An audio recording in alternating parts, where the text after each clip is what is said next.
Assalamualaikum warahmatullahi wabarakatuh teman-teman. Bagaimana kabarnya hari ini?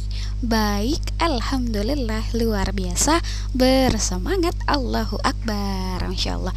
Semangat teman-teman, di hari Senin kita bertemu kembali. Semoga teman-teman dalam keadaan sehat walafiat dan selalu dalam lindungan Allah Subhanahu wa Ta'ala. Bagaimana nih, semangat kan ya menuju hari Senin ini? Nah, sebelum kita masuk ke pembelajaran, seperti biasa, tak pernah Bu Guru lupa atau bosan menyampaikan hal ini, karena menyampaikan adalah suatu kewajiban, apalagi menyampaikan kebaikan. Kita berdoa terlebih dahulu agar Allah memberikan keberkahannya dan kemudahannya untuk teman-teman dalam mulai pembelajaran. Yuk, diangkat kedua tangannya. Doa sebelum belajar. Bismillahirrahmanirrahim. Rabbi zidni ilman nafi'an warzuqni fahman wasi'an. Amin amin ya rabbal alamin. Ya Allah, tambahkanlah ilmuku yang bermanfaat dan berikanlah aku pemahaman yang luas. Amin. Kabulkanlah doaku. Amin ya rabbal alamin. Nah teman-teman, hari ini tematik kita akan masuk ke pembelajaran mengenal pengamalan sila keempat melalui mind mapping. Kita mulai ya. Nah, kita masuk dulu ke tujuan pembelajarannya. Yang pertama, agar teman-teman dapat mengetahui isi dari sila Pancasila keempat. Yang kedua, teman-teman dapat memahami pengamalan isi dari sila keempat. Yang ketiga, teman-teman dapat membuat pengamalan sila keempat melalui mind mapping. Dan yang keempat, teman-teman juga dapat mengaplikasikan pengamalan dari sila keempat ini dalam kehidupan sehari-hari. Nah, sebelumnya kita simak dulu gambar yang ada di sini ya. Di sini ada gambar beberapa anak sekolah yang sedang berangkat menuju ke sekolah ini, seperti teman-teman yang sudah mulai masuk ke sekolah. Tetap jaga protokol kesehatan ya. Kita baca dulu yuk teks di samping. Teks ini ada di dalam buku ya teman-teman. Raffi adalah saudara sepupu Jono. Ia tinggal di kota Jakarta. Ia bersekolah di sekolah negeri Cipinang Cempedak. Di sekolah umum, siswa-siswanya berasal dari latar belakang yang berbeda. Selain berbeda suku, mereka juga berbeda agama teman-teman.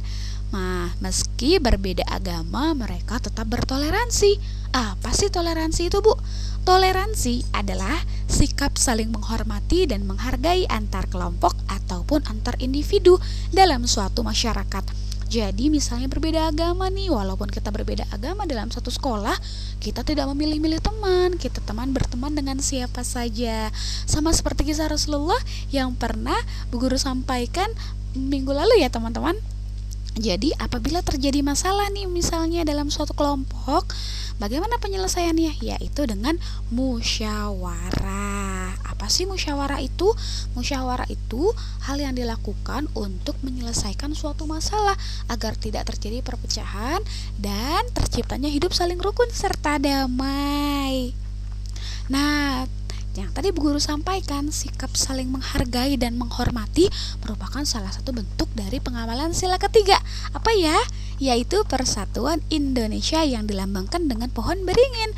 Jadi kalau kita sudah bisa menghargai teman-teman kita, bisa menghormati teman-teman serta Bapak Ibu Guru, itu teman-teman sudah melakukan pengamalan isi dari sila ketiga teman-teman. Nah, tadi sudah kita bahas sila ketiga. Sekarang coba selanjutnya ya. Sikap mengutamakan musyawarah saat ada masalah. Nah, yang ini merupakan pengamalan sila keempat, yaitu kerakyatan yang dipimpin oleh hikmat kebijaksanaan dalam permusyawaratan perwakilan. Jadi misalnya di suatu sekolah nih, teman-teman di kelas sedang akan menentukan ketua kelasnya. Bagaimana caranya? Apakah tunjuk-tunjukkan atau kepilih-pilihan?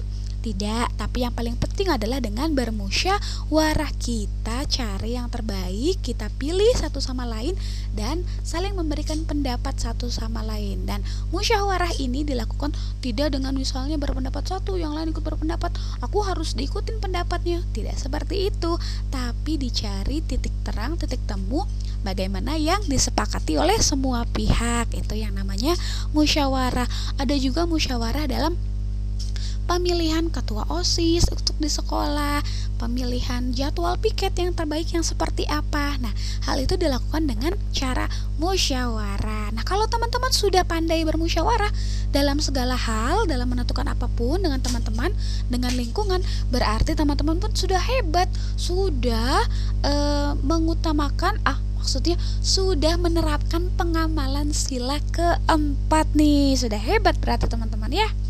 Nah, tadi kita sudah bahas tentang musyawarah. Apa sih manfaat musyawarah di sini, Bu? Nah, ini yang dikatakan dengan mind mapping. Kita isi manfaat musyawarah dengan tabel atau daftar mind mapping ya, teman-teman. Bu Guru sudah siapkan di sini ada beberapa manfaat dari musyawarah.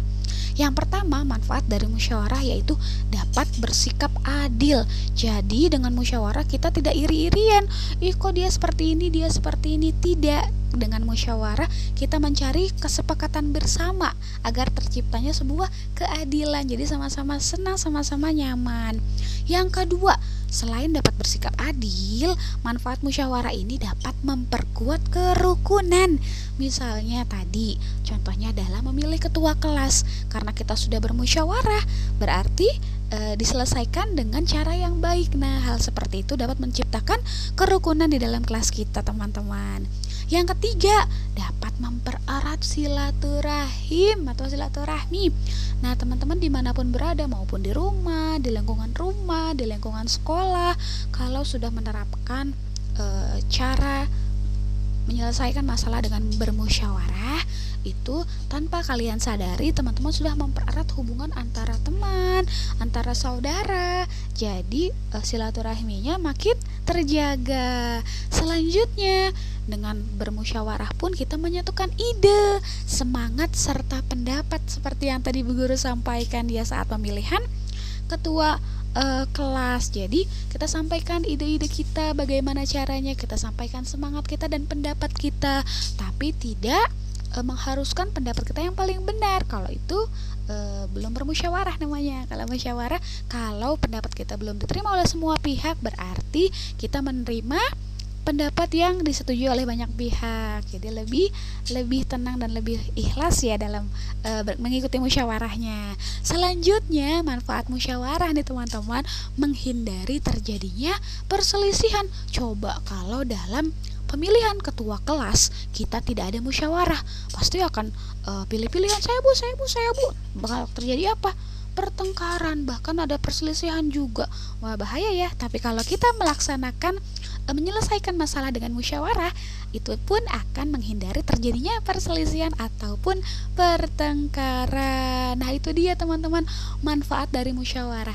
Teman-teman yang soleh dan soleha di rumah, Bu Guru yakin pasti sudah hebat nih, sudah menjadi anak yang sudah menerapkan isi dari sila keempat, yaitu contohnya dengan bermusyawarah. Dimanapun teman-teman berada, terapkan musyawarah ya. Misalnya ada masalah dengan kakak di rumah, yuk selesaikan dengan bermusyawarah dengan ayah, dengan bunda. Apa yang teman-teman rasakan disampaikan dan dicari duduk permasalahannya untuk mencapai kesepakatan bersama. Akhirnya tidak terjadi perselisihan ataupun pertengkaran. Masya Allah. Sekian teman-teman materi tentang hari ini, yaitu tentang pengamalan sila keempat melalui mind mapping, yaitu manfaat bermusyawarah. Semoga dengan materi hari ini teman-teman dapat lebih mempraktekkan musyawarah di setiap lingkungan ya teman-teman. Bu Guru yakin teman-teman anak-anak yang hebat, yang bisa menciptakan sikap adil, kerukunan, silaturahim, serta menyatukan ide dan menghindari permusuhan. Anak-anak saleh, anak-anak saleha adalah anak-anak yang hebat dalam menciptakan musyawarah. Semangat ya teman-teman. Nah, teman-teman sekarang boleh buka bukunya, silahkan disalin mind mapping yang Bu Guru sudah siapkan ini ke dalam buku tulis. Salin gambarnya, salin bentuknya, dan salin tulisannya ya teman-teman. Nanti kalau sudah boleh difoto dan dikirimkan ke Bu Guru. Silahkan dicoba ya teman-teman. Bu Guru izin pamit kalau begitu. Sekian dan terima kasih. Wassalamualaikum warahmatullahi wabarakatuh. Terima kasih teman-teman. Dah.